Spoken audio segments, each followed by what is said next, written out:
So today is actually one of my favorite podcasts that we do all year long. You know, it's after the draft. People are so infatuated and obsessed, bring back those words, with rookies this year that they think that they can just completely change a team, the outcome, and be uber productive. And in many cases, that means we forget about some second-year players that really didn't have that opportunity last year or have a star-studded first season in the NFL. So let's hit the reset button a little bit and call attention to some of those names. Dago, I'm sure you see that this rolls around every single year where we kind of overlook some of these second-year players heading into the season, heading into, most importantly, fantasy drafts. Of course. And would you like me to start here? No. I was just hoping to throw to you so I don't have to go in a 5-minute monologue. But then now let's throw to a list of players who we're excluding from this discussion today, okay? Because these players did have fantastic rookie years. I'm talking, your Kyler Murrays, your Daniel Jones, your Gardner Minshew's, players who played a lot, including Deebo Samuel, A.J. Brown, DK Metcalf, Terry McLaurin, Marquise Brown, Josh Jacobs, Miles Sanders, and David Montgomery. Ian, I know we all want to talk about those players, but we're not going to today. There's a lot of shine that's already been on them. But before we move on, is there any nuggets you want to impart on us of any of those players I just mentioned? I would say just, check out the player profile series I've been doing because I've already hit on Sanders, Montgomery, Jacobs, Hollywood, and Terry out of that group. But just looking at Montgomery was the latest one I was working on yesterday. And if you are going heavy on wide receivers in these drafts, which is very tempting, and maybe we'll talk more draft strategy throughout the episode, but running back position gets pretty weak pretty fast. So Dave Montgomery, I know it wasn't the greatest rookie year, but he is the cheapest running back we can project for 250, 300 touches going off in fantasy drafts right now. So just remember, chase that volume, not the talent. I'm with you, Ian. We just did a section and site fantasy draft yesterday. I think Hayden's writing it up for the draft guide. And I got Dave Montgomery in like round 5 or round 6, I believe, something like super late, whereas all these other players, at least projected around him, don't have that same workload that he is projected with. So I'm with you. Daigle, any of those names before we move on? I think the only other one I would have liked to talk about was Daniel Jones, given the fact he did spike 4 successful games.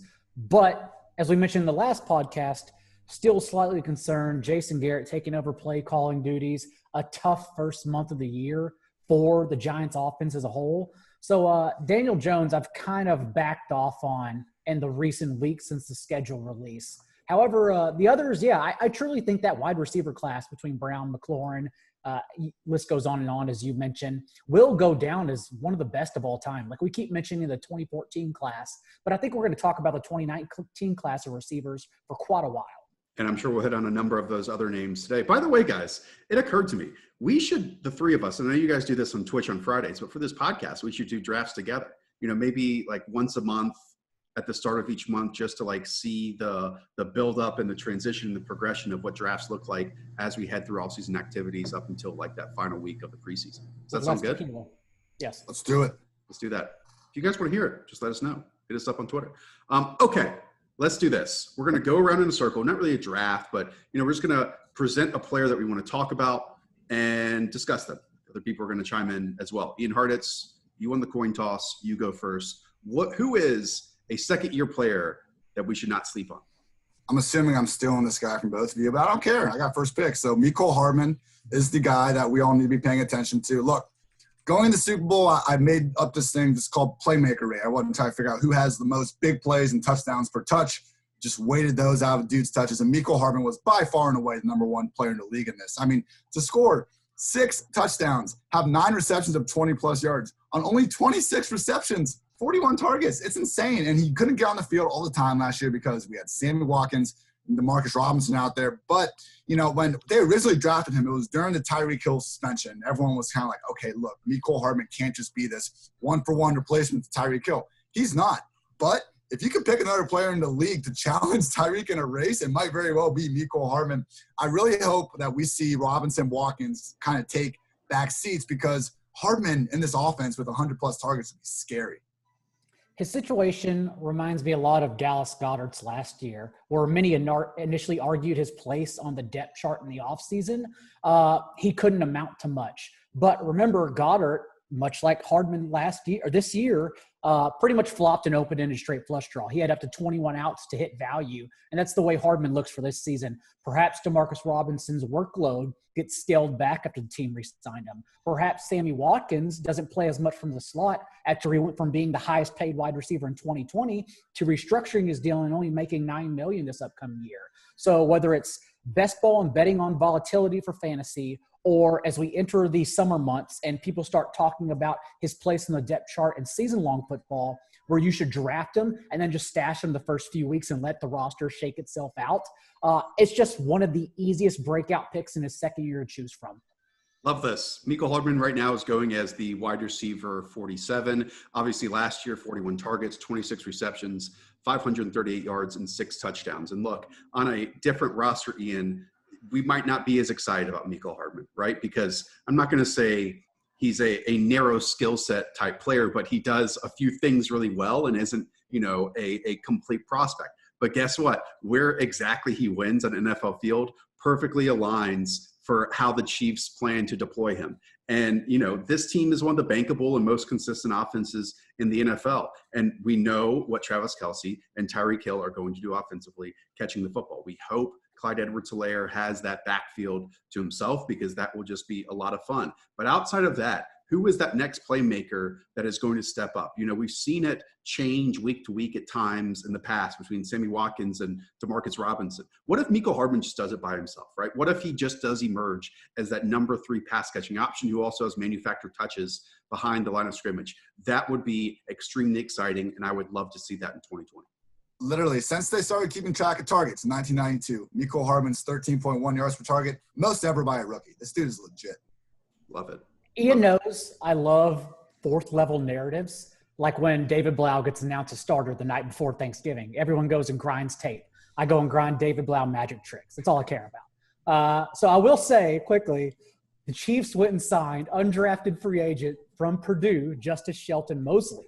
And they asked him when they signed him, can you do the things that Mecole Hardman does on special teams? Because they want to insert him in that role. And if that means that Hardman plays even a tick more on offense, that's tremendous value for him. I mean, you brought up one name that the Kansas City Chiefs brought in as an undrafted free agent, and I was not expecting to bring up this name.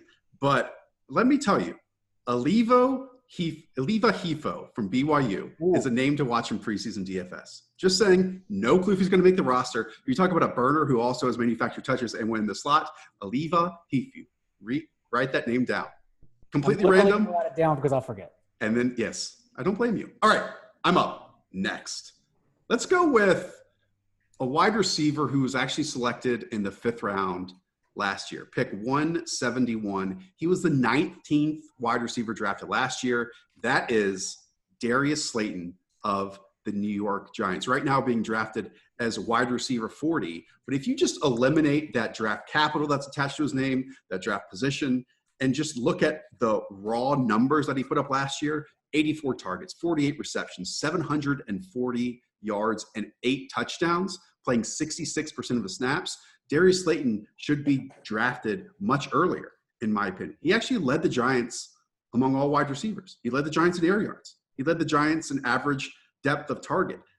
I absolutely love the position that Darius Slayton is in with a quarterback like Daniel Jones, who, yes, had many issues during his rookie year, but had many positives as well. And one of those positives is blurring out the rest of the defense and the rest of the opposition, the rest of the field, and just wanting to make big plays down the field. If he's going to do that in a Jason Garrett type offense, that's not going to be to Sterling Shepard. It's not going to be to Golden Tate.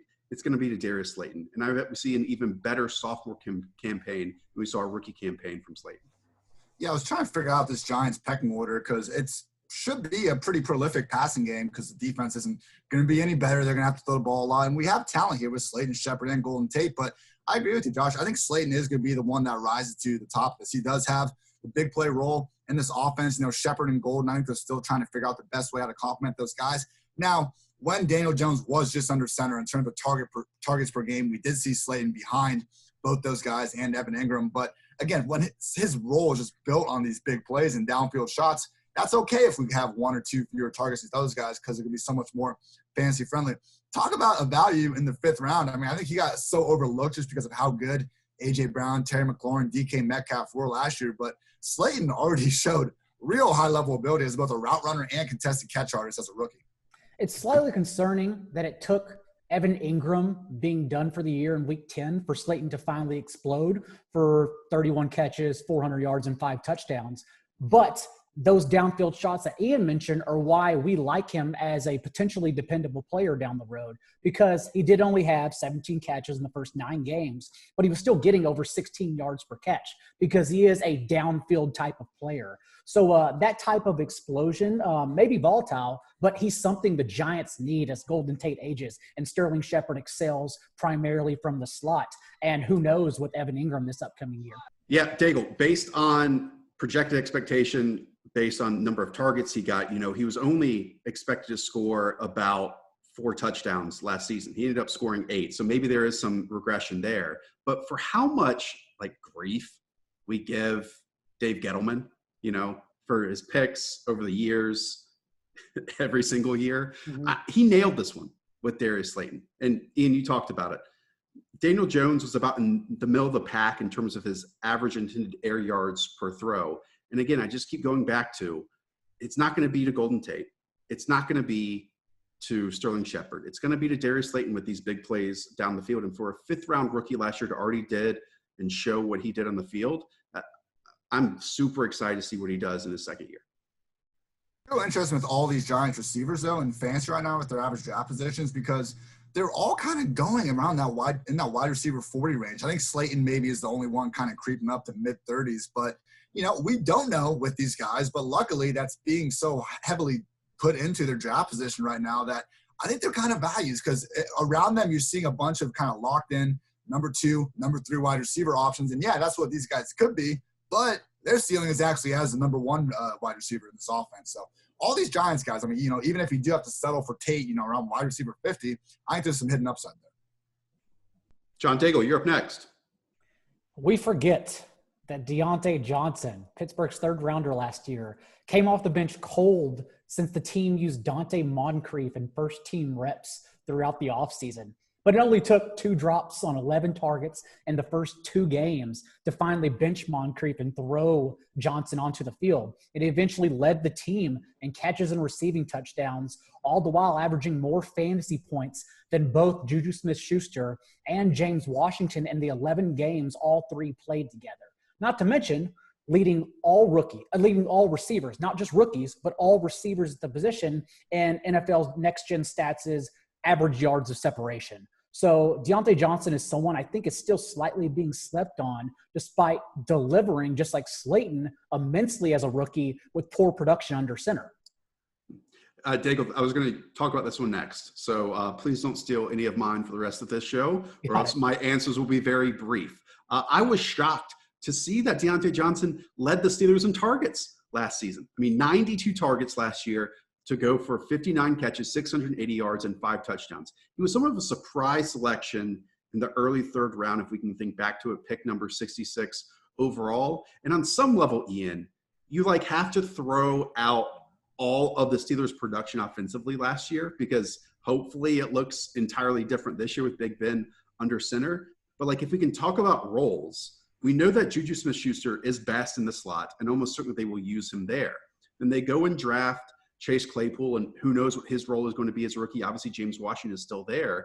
But if I was to ask you, which of these receivers would you line up on the outside and ask them to win with route running and separation, it would be Diontae Johnson. And in that type of a role in a system and what we project for volume here with the Steelers, I think that could be resulting in a lot of production here for Diontae Johnson in his 2nd season.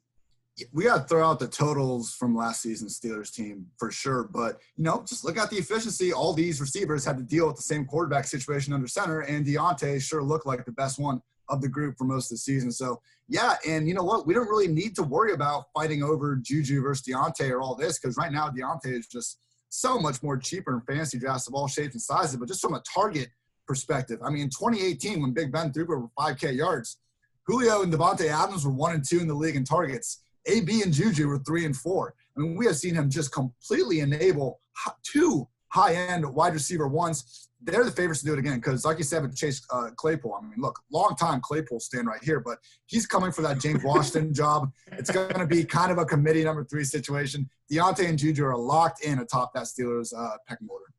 Ian, that's such a great point because we know Juju's going to get his this year more so than when he got it with Mason Rudolph and Duck Hodges. But after that, it's like Deion Kane. It's Ryan Switzer who's also in the slot. It's James Washington who's like been given every single opportunity. And if we're talking about vertical pass catchers who win contested, then that's Chase Claypool's style as well. I think it's great that this is a team that kind of has 3 different styles of receiver, and it only benefits us that Ben Roethlisberger, like you said, has shown that he can elevate and support multiple pass catchers with obviously 100+ targets.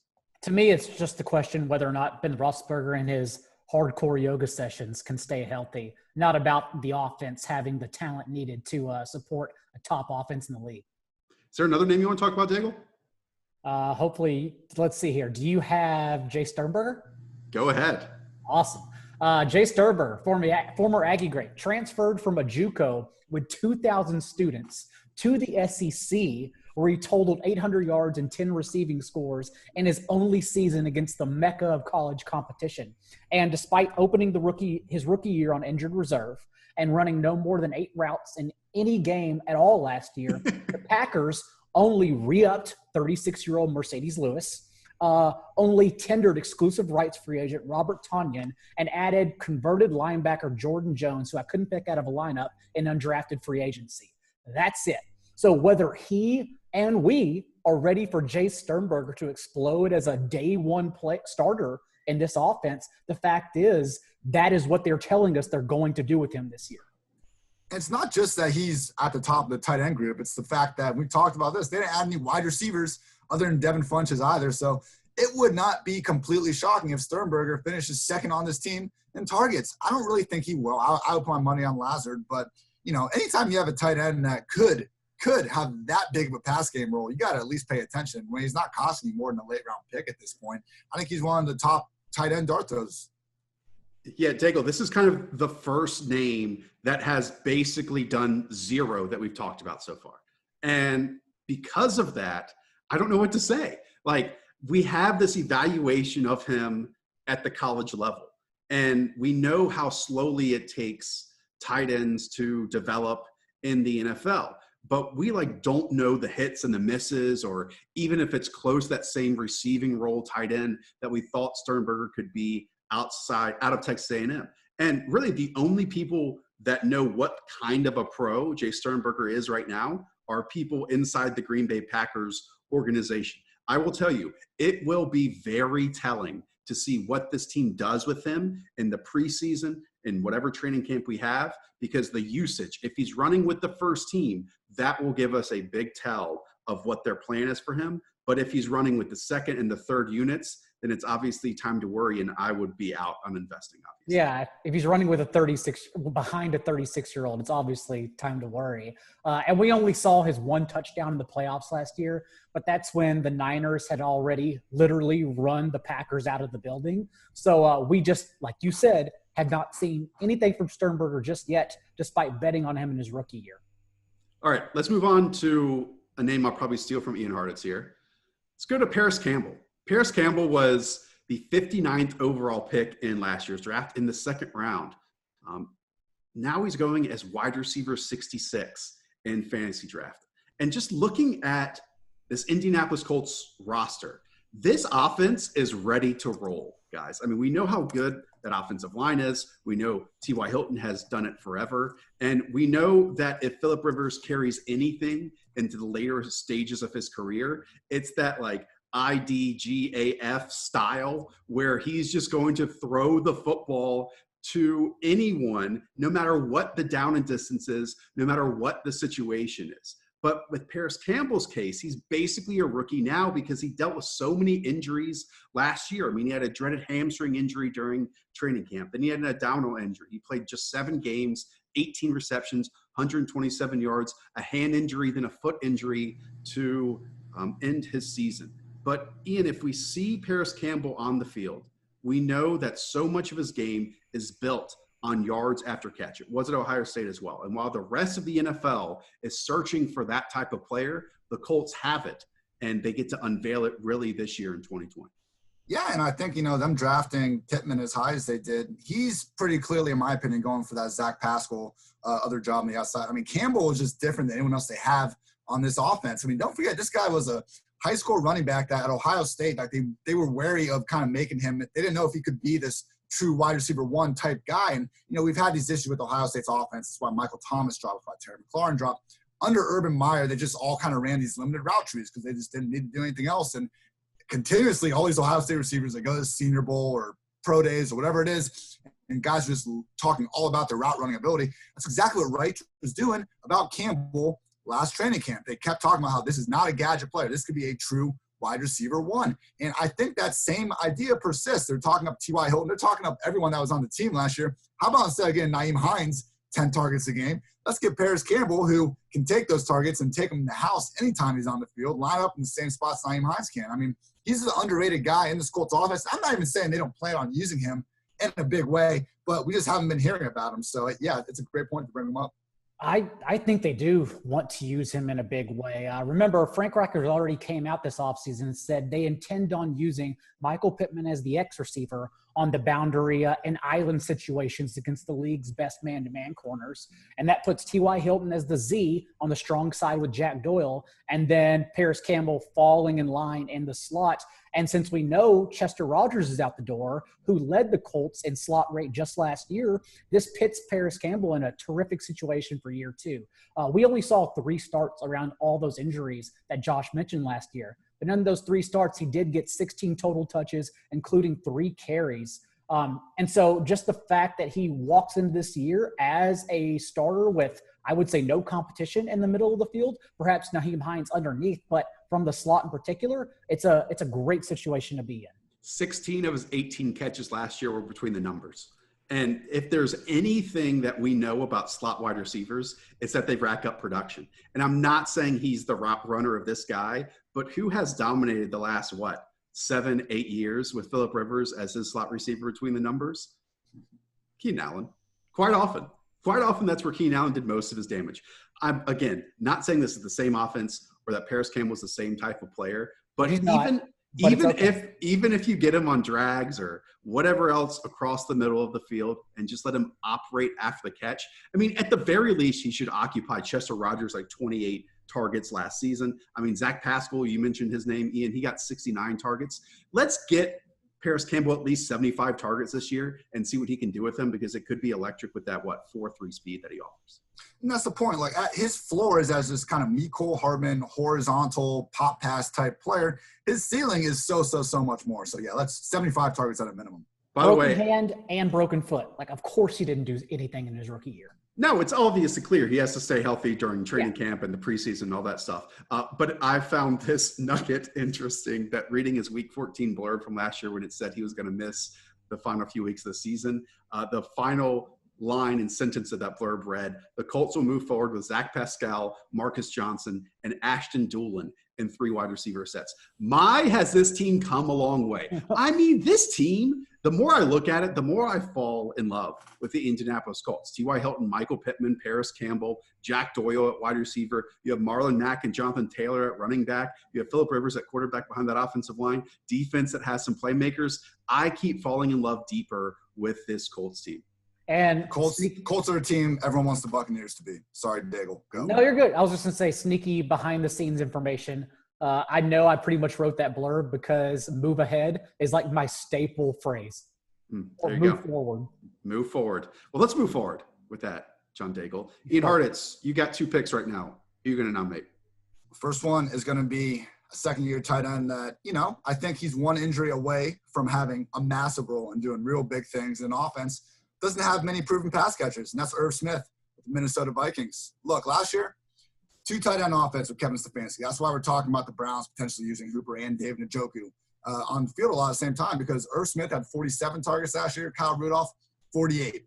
Irv wasn't, quite as efficient scoring. Rudolph had a good year, very good year. But at the same time, Irv, 77% catch rate. I mean, that was 11th among 46 tight ends. He was already showing sure hands, the type of receiving ability that we want to invest in from the tight end position with the flash and flair to create some big plays. Because I mean, this is a 6'2", 242 tight end with 4.6 speed. He looks like a slot receiver out there sometimes. He did make these plays that just made you think, wow. I mean, he reminds me of Dallas Goedert, not in terms of player type. They aren't the same players, and Rudolph isn't Zach Ertz, but just in terms of we have such a talented young tight end here who we've seen produce in spurts. And if we are one injury away from John Daigle's, Tuesday waiver wire article having Irv Smith on the cover saying, get this guy now because he has tight end overall top 5 tight end 1 upside. Kevin Stefanski has gone to Cleveland, so perhaps this isn't apples to apples, but still, Minnesota ran the 4th highest rate of 12 personnel, multi-tight end sets last year. Having said that, their lack of competition at the 3rd wide receiver position, it's not even a competition. It's pretty much just Ozigbo Johnson behind Justin Jefferson, tells us that Irv Smith should work hand in hand with Kyle Rudolph, not behind, but alongside him as early as the week 1 season opener for the Vikings. And not to mention that it just kind of fits seamlessly with Gary Kubiak's offense. Like Stefanski goes, Kubiak steps in, and they can still run his patented play action stretch zone scheme. So, yeah, I love Irv Smith for a second-year breakout. How dare you not bring up Tajay Sharp's name, John Daigle? I keep forgetting they even re-signed him. Not that I would have mentioned him anyways. Irv Smith, and I know PFF, can be debatable at times. Irv Smith was our top-ranked and rated rookie tight end last season. I mean, that's good for something. And I think that there's some positive regression here because he only averaged about 3.8 yards per reception last year after the catch. You compare that to T.J. Hockenson, 6.2, Dawson Knox, 5.3. I mean, Noah Fant was 8.3. So you might be able to get an extra 2 or 3 yards per reception on top of that because I think we all believe that Irv Smith has that capability to increase his yards per reception. I'll throw this back to you, Ian. Is this a similar situation to the one that we find ourselves in with Dallas Goedert every single year? Like a talented tight end who would be a starter on other teams, but in order for him to be extremely fantasy relevant for us, an injury has to occur. And when that injury occurs, he's basically a weekend top 10, maybe even a top 5 pass catcher at the position. Yeah, and they're just, we talked about Jonnu Smith kind of maybe being that guy, but even then we have kind of pass game worries. I think truly, and handcuffing tight ends isn't for everyone. I know with your roster, a lot of times you just want to keep one tight end on there. So I understand not using a late round pick on Irv Smith necessarily, but having Irv or Goddard as your just kind of ace of spades, back pocket potential play, that upside is so huge at a position that, we continuously see maybe every year 4 or 5 guys are really locked in as tight end 1s there. And the rest is, you kind of got to go week to week as it is. So again, I get it. When week 4 comes along and you got bye weeks and you got to get a legit running back, you're probably not going to be holding on to Irv Smith very long if we don't see the target spike, if we don't see Kyle Rudolph hit the bench. But man, especially Dynasty, where we're looking at a Kyle Rudolph deal that they can probably get out of any year if they want to. Sign me up for all the Irv Smith moving forward. He's still only 22 years old, maybe even 21. Man, it's 21 years old. And from week 8 on, Kyle Rudolph only saw 5 more targets than Irv Smith. They were already instilling him down the stretch behind 24 routes per game. They know how they want to use him. Ian Hardman, who else you want to talk about? My guy, Drew Lock, Denver Broncos. Love it. QB1. So we didn't even see Drew Lock until week 13 last year because of a thumb injury. Goes ahead, puts a nice little 4-1 record last 5 games. He did not play nearly as well as that record would suggest. Wins and losses are notoriously a pretty awful indicator of QB performance. But he did show underneath, the mediocre box scores, except for against the Houston Texans. Lock did show the type of off-script goodness that we always look for in these QBs. He is not a Jimmy G type player that just needs everything to be perfect in order for him to operate. And to be honest, there wasn't a whole lot going for that Broncos offense last year other than kind of jump off to Cortland Sutton and Noah Fant doing his thing after the catch. Now we add all these rookies we're excited about, the Judy, the Hamler. We got Melvin Gordon in free agency. Now we got weapons all over the place. And, just really breaking down Lock. The one big issue in his game last year is he was a brutal deep ball passer, just like one of the worst rated deep ball passers in the league. Now we've injected speed everywhere to a guy who that was not his problem at Missouri by any stretch of the imagination. In fact, he was one of the best deep ball passers coming out into the 2019 class. I think the defense could take a major step forward. I'm not so sure if Lock's going to be this great fantasy contributor as early as 2020, but even if he can be okay, I just think he has the type of play style on a good enough defensive team to potentially help them compete and thus become, a big storyline for this upcoming season. Yeah, I am. This is Say it, Daigle. Go. This is the one that Ian and I definitely fight on, and we're going to keep fighting on throughout the offseason. I'm tremendously worried about Drew Lock. Let's just from a fantasy perspective, let's speak on fantasy really quick. Finished inside the top 20 of his position just once in those 5 starts last year, behind the 30th most fantasy points per game, 13.6, against the 4th easiest passing schedule in those starts. And those issues with accuracy went back further. Yes, tremendous deep ball rate, as he mentioned, but 57% completion rate at Missouri. This year in particular, the Broncos have the 5th toughest schedule based on Vegas win totals. It just seems like a situation outside of his ability to wrap Young Jeezy that gives me pause throughout the entire box score. Sorry, you just caught me off guard with that. This is one string. This is a team that could have signed many veteran quarterbacks to give them some stability at the position. And we've seen John Elway do that in the past, namely with Peyton Manning. But instead of going down that approach with, a Jameis Winston or an Andy Dalton or even a Cam Newton, he is riding with Drew Lock, for better or for worse. And I understand both sides of the argument. I think you can find cases for both sides of the situation here. But I will say that this is a team right now that on paper is loaded with young skill position talent. And I'm not saying that Drew Lock has to be perfect at all, right? I am saying that hopefully he does take advantage of the Noah Fant, of the Courtland Sutton, who is arguably a top 20 wide receiver in the NFL right now. Hopefully some of those rookies hit.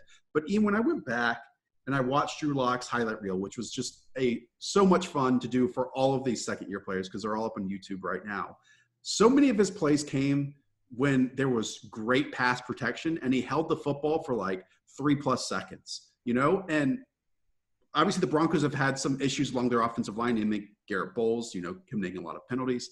But if they give him time, he absolutely has the arm to make every single throw all over the field. And maybe like his clock gets sped up during his second season as well. This is one of the cases that I am highly intrigued to follow because it could go in either direction. And really probably the Broncos' playoff hopes hinge on whichever direction he goes. Yeah, per PFF, he had the longest time from getting this snap to getting sacked. So glass half full guy, me, I say he's got the ability to extend plays and, work off script. Glass half empty guy, Daigle, he says that he's got a problem holding on to the ball too long. So, we can go either way with it. He's not a finished product yet. I get that. But to see those flashes in only 5 weeks and to see what the rest of the team looks like, again, Josh, he doesn't need to be a game breaker. He just needs to be okay to have a lot of fun this year. His passer rating in the last year of college also dropped 50 points when under pressure. So this is something that stems back to his collegiate days as well. Yeah, I'm worried. Okay, I'm going to go way. It is Jeezy. You're right. I'm going to go way off the reservation with my final selection of this. I'm going to go with the combination of Ryquell, Armstead, and Devine Ozigbo, because this Leonard Fournette situation is not going away.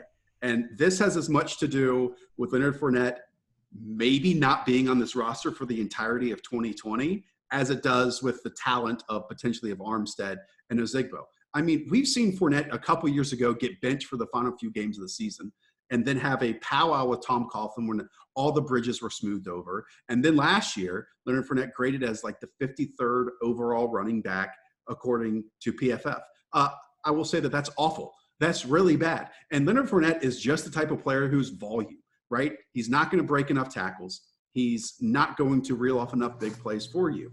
And we have seen that he is basically, almost assuredly, unhappy because his 5th-year option hasn't been picked up. And this is just not a good situation to be in. Even though statistically last year, on a per-carry basis, on a per-touch basis, it might have been his best of his career. But in the final 7 games of last year, 11 snaps, 8 snaps, 24 snaps, 15 snaps, 15 snaps, 17 snaps, 15. So who's his backup? Who's potentially the type of player that can come in and see a feature back workload? Because we see Leonard Fournette get 250 carries or whatever it is, 100 targets, and it could be Ryquell Armstead. It could be Devine Ozigbo. Daigle, I cannot split the difference between the two, figure out the difference between the two, but I would not be surprising at all if one of those two names ends up being the lead back for the Jaguars for stretches of the 2020 season. I love Ozigbo in dynasty startup leagues. For instance, Ian and I teamed up for a Rotoviz startup league recently, and we got Ozigbo in the 25th round, I believe, because he's basically free right now. Having said that, I would still imagine it's Armstead, which is why he's kind of a good bet in off-season leagues if anything happens to Fournette over the offseason. We try to factor in pass-catching backs as the guys with upside. And remember, on 150 snaps last year behind Fournette, Armstead actually spiked 14 catches for 144 yards and 2 touchdowns, including that, what was it, like a 20-yard fade he had over a corner in London, I think it was. So Armstead has flashed the ability to deliver fantasy points and just production on the field in other ways outside of just running the ball behind the Jags O-line. So I think it's him that I lean towards in the event something happens with Fournette. Josh Norris, self-pronounced president of the Devine Ozigbo fan club. It's unbelievable the amount of truthers that this guy had, who, I'll be honest, I barely even knew what an Ozigbo was a couple of weeks ago, and I'm talking about Ryquell Armstead, and I got Twitter coming at me for forgetting about this guy, Ozigbo. So we'll see. All I know is he couldn't beat out Ryquell for that backup job all last season. I think it needs to be assumed that Ryquell is going to be the guy entering last season because they didn't do anything to address this running back room other than that Chris Thompson, who, you know, great player, amazing scat back. There's a chance Jay Gruden uses Thompson way more than any of us expect. But obviously, if there's any player in the league that we need to have real questions about injury concerns, might be Chris Thompson. So right now, you know what? If you want to use your 25th round pick on Ozigbo, go ahead because he's that cheap. And who am I to, you know, not let you people do what you want to do? But Ryquell Armstead is that, you know, we were talking earlier about David Montgomery being super cheap. If you're going zero RB, like circle Ryquell Armstead because he is the by far cheapest guy that could, before week 4, actually have a huge role. Ian pulling no punches to Devine Ozigbo, who actually appeared in this podcast before Ian Hartitz ever did. Yes, former guest, Devine Ozigbo. Look, I mean, yes, obviously I would nominate Ryquell Armstead as the guy. I mean, he was drafted as the 12th running back last year in the 2019 NFL draft in the 5th round. Meanwhile, Ozigbo went undrafted out of Nebraska, then wound up on the New Orleans Saints, had a very good preseason with them, was expecting to make the roster, did not, and then found himself with the Jacksonville Jaguars. But, you know, anything can happen, right? Anything can happen. And I would say that those two names are most likely to fit in that first, second, whatever down role you want to talk about. If Chris Thompson can stay healthy, maybe he has the passing down work. And I also think it points to how uncertain the Jaguars are at this position that they went out and signed 3 undrafted free agents at running back after the draft. I mean, they have like 7 or 8 or 9 running backs right now on the roster. They know something is up. Like, this is something I am watching keenly because we have seen so many players that have been talented and overdrafted or whatever else in the past in the Jaguars. And once they get upset, disgruntled, and that has been the case in the past with Leonard Fournette, it does not end cleanly here with the Jaguars consistently. And I think Fournette is the next in that line. And it's not just Chris Thompson. Even drafting Laviska Shenault, who caught 75% of his passes in college within 10 yards of the line of scrimmage, tells us they don't want to give Leonard Fournette 100. Yes, 100 targets again. What the hell? All right, John Daigle, close us out, and then we'll hit on probably about 100 honorable mentions after this. Let's close this out with TJ Hockenson, who opened the year by teasing us all with 100 yards and a couple scores against the Cardinals defense. It turns out the Cardinals just couldn't stop tight ends because TJ Hockenson faltered after that. Having said that, they still tried to use him. Yes, he did work in a committee with Logan Thomas and Jesse James, but he still ran a route on 64% of his offensive snaps in his last 7 games leading up to his season-ending ankle injury. Yes, did those routes amount to anything? No. I think I just contradicted myself. He only averaged 17 catches for 180 yards, 5.2 yards per target, a miserable average in those games. But the fact is, for tight ends, we're still looking at how they're used. And we have to even go beyond snaps and just say, oh, this guy's running X percentage of routes. And we know TJ Hockenson profiles as an elite, superb player and athlete out of Iowa. So while I do want to bet on him this upcoming season for his talent alone, And it does help that Logan Thomas is now maybe starting for Washington. The fact is, it's still concerning unless they go back to using him the way they did before he got injured. Hope that all made sense. Kind of. I mean, we're at that point of the summer where nothing really get makes away sense with right now. You can get away with this. And it's at the end of the podcast, so now is a good time to spit gibberish, John Daigle. I'm with you, though. I mean, what TJ Hockenson did in week 1 last year, he got into everyone's radar, right? And then, it kind of fluctuated. And I remember going back and watching all the rookies at the start of last year. It fluctuated who was going to have a big game between Hockenson and Danny Amendola. Like, they were kind of used in tandem in that middle of the field, and then also to get intermediate and even vertical out of that area. We talked about with the Steelers that at some level you just have to throw away what they did for chunks of the year. The same thing is with the Lions. Like, you can basically just focus on the Matthew Stafford portion of that team. And TJ Hockenson was playing a lot in line, H-back, even split out in some cases. I've talked about a lot lately that I'm out on getting interested in first and second round tight ends, at least in their rookie year. But if anyone is ready to really make that second year jump, and there's a few of them in this tight end class. We mentioned Irv Smith, Noah Fant. TJ Hockenson is absolutely in there. And now he's even probably more of a value than he was last year. He's got the talent to do so, and as long as he's going outside the top tight ends, I mean, okay, but you're going to need an injury because in those first 8 games with Matt Stafford, Hockenson wasn't the third option. He was the fourth option. I mean, it was the Kenny Galladay show. Marvin Jones is the guy that just wasn't far behind. I know he's in his 30s now. I know he was coming off an injury, and maybe he can't keep doing this forever, but I don't know. It just reminds me of the O.J. Howard situation a little bit last year. Is the player incredibly talented? Yes, but he's in an offense that we know historically hasn't been great with tight ends and is just crowded with other competent receivers. So Hockenson, he's going to need to do his thing in great matchups on 3 to 5 targets per game because otherwise, unless we just have weird injuries pop up, which, hey, Amendola, Marvin, not the most consistent guys. I get it. The volume's just not going to be there. So no production really last year. That's fine. Rookie tight ends never really produced. But again, just looking ahead to 2020, I don't see why we should be expecting them to suddenly see more volume. 6 catches, 130 yards, and a touchdown in that season opener. And then in 5 of his next 11 games, he finished with 1 catch or fewer. Is this a team? I mean, you guys have done a lot of drafts already. Is this a team that if it hits, it presents us a lot of value? I mean, other than Kenny Galladay, who's obviously going near the top of the wide receivers in the top 10. But after that, I mean, Marvin Jones can arguably be a value. TJ Hockenson, whatever back ends up carrying the work, if there is one back, and Kerryon Johnson or DeAndre Swift or so on and so forth. I mean, we could look back on this, but the way that Matthew Stafford started last year and say, oh, this is an explosive offense that has some volume as well, and maybe ultimately ends up again with values. I think the Vikings, Bears, and Packers, we can all make cases they're going to be worse than last year. And like you said, I mean, look, with Stafford under center last year, I think they were 3, 4, and 1.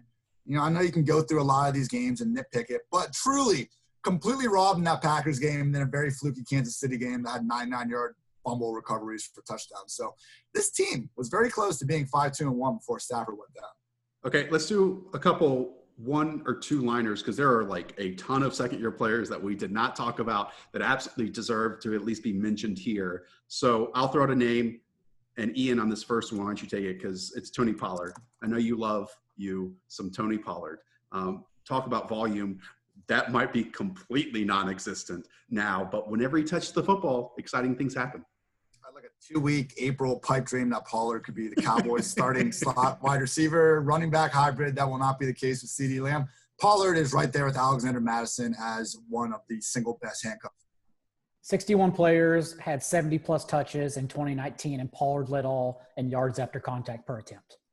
We didn't bring up Devin Singletary at all. Devin Singletary didn't even play, I believe, 50% of the snaps last year for the Buffalo Bills. Now he's obviously the odds-on favorite to be their lead back, and Zach Moss almost certainly has that short yardage role, those tough yards role, and I would expect that one to most likely see 65+% of snaps for Devin Singletary.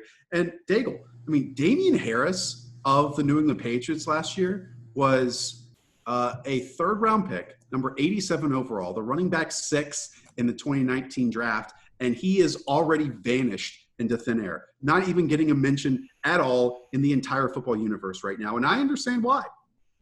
If you go to his Rotoworld blurb, his last one, I believe it's Damian Harris totaled 4 yards for 12 carries. And that's not his week 17 line. That's his season long line. So why would they draft him in the 3rd round if they didn't plan on using him at all?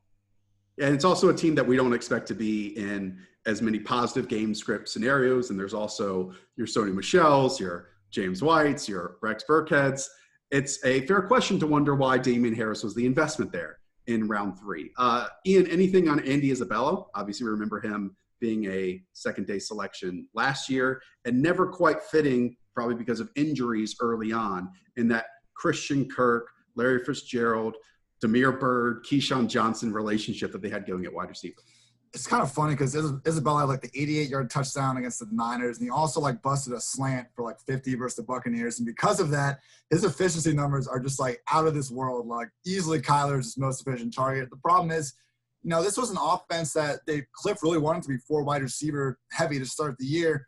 But after week 4, they were using a tight end on the overwhelming majority of their plays. So now with Hopkins, Kirk, Fitz, okay, if they embrace the 4 wide receiver heavy offense again, maybe Isabella can be that guy. But again, that's the maybe. So I'm not giving up on the guy forever, but it's looking more like 2021 after Fitz, maybe calls it quits on his Hall of Fame career. It was a very sexy 88-yard catch and go, but all that did was separate him from Akeem Butler rather than the rest of the roster. I want to bring up Preston Williams, who's also appeared on this podcast. Preston Williams is going as the wide receiver 53 in drafts right now. I mean, he saw 31% of the team's air yards last season. I mean, if we lined up right now the Miami Dolphins with Tua Tagovailoa at quarterback and a Chan Gailey multiple wide receiver offense, you have Devontae Parker, you maybe have Mike Gesicki as a big slot receiver, and then you have Preston Williams on the outside, who was undrafted coming out of Colorado State for probably all field reasons. But on the field, all Preston Williams did was show an incredible rapport with Josh Rosen and Ryan Fitzpatrick and showed plenty of playmaking ability. And that's rare to see from an undrafted rookie immediately in their rookie season. A bottom 5 catch rate among the 79 receivers who saw at least 50 targets last year. But as you said, the promising signs were there. Should we close Noah Fant, Ian Hartitz? I mean, I feel like you and I have talked about Noah Fant all off season. Yeah, I'd say Noah Fant. I'd throw Dawson Knox as someone to watch just because I enjoyed him as a rookie tight end. Adding Stephon Diggs to the equation, I don't think the targets are going to be there for a breakout or anything. He's kind of like Hockenson. He's the number 4 option in this passing game for better and for worse. Only other guy I would add is your guy, Josh Alexander Madison. I mean, I know finally when Dalvin Cook got hurt last year, like Madison couldn't even make it out of that game. So we never got that awesome week where he could just truly be the bell cow. But it does seem like that was a role they had for him. Wick Kuby, like Dalvin Cook had over 50 catches last year, and I think his total air yards were negative because it's only designed screens. But That's fine. So that's good for someone like Madison that maybe doesn't have the heightened receiving ability. And hey, the guy's never seen a defender. He doesn't feel like he can hurdle. So I enjoy watching him play. And if Dalvin Cook, who until last year couldn't stay healthy, goes down again, Madison's could be just like Tony Pollard would if Zeke got hurt. On the top of everyone's that list. We saw Hunter Renfrow get drafted, I believe, in the mock draft we did yesterday. That's a little astonishing to me because, in that part of the draft, I like to draft for ceilings. And right now he's going around where Deshaun Jackson is. Like Deshaun Jackson is wide receiver 60 in drafts right now. Hunter Renfrow is wide receiver 62. Alan Lazard is wide receiver 65. Parris Campbell is wide receiver 66. Dago, do you understand that Hunter Renfrow placement? Is it just trying to, hit layups and get bankable targets and production in that offense rather than trying to find that home run hit? We say it time and time again that yards per route run predicates success both in fantasy and on the field. And this guy, despite being the punchline of all of our jokes, did finish with the 11th most yards per route run at Pro Football Focus last year. So somehow, some way, he's relevant. Yeah. I like it. I mean, he has areas where he wins, He might be somewhat of a limited player, but when on the field, he absolutely produces. All right. That's it. We did it, gentlemen. Good job. I enjoyed it. We'll be back later on this week on Friday with myself, Daigle, and Roto Pat. Go back and listen to Pat's rankings podcast that we did last week. He put out his initial set. He put out his initial set of rankings, and we had a good time. We went at him a little bit, and poked and prodded and figured out where we agreed and where we disagreed. Okay, that's going to do it for us. As always, if you have any follow-ups, anything that we missed, hit us up on Twitter. Leave us a rating review. Telling one friend really does help us out. And yeah, if you want us to do those drafts like we talked about at the beginning of each month, let us know. We'll do them in podcast form. Should be really fun. Okay, for John Daigle, who's still energetic, for Ian Harditz, who is a big fan of Wiener Dogs, I'm Josh Norris. We'll talk to you soon. Up the Villa. Hi, I'm Mike Tirico, and thanks for watching. Make sure to hit subscribe for the latest news and highlights from NBC Sports.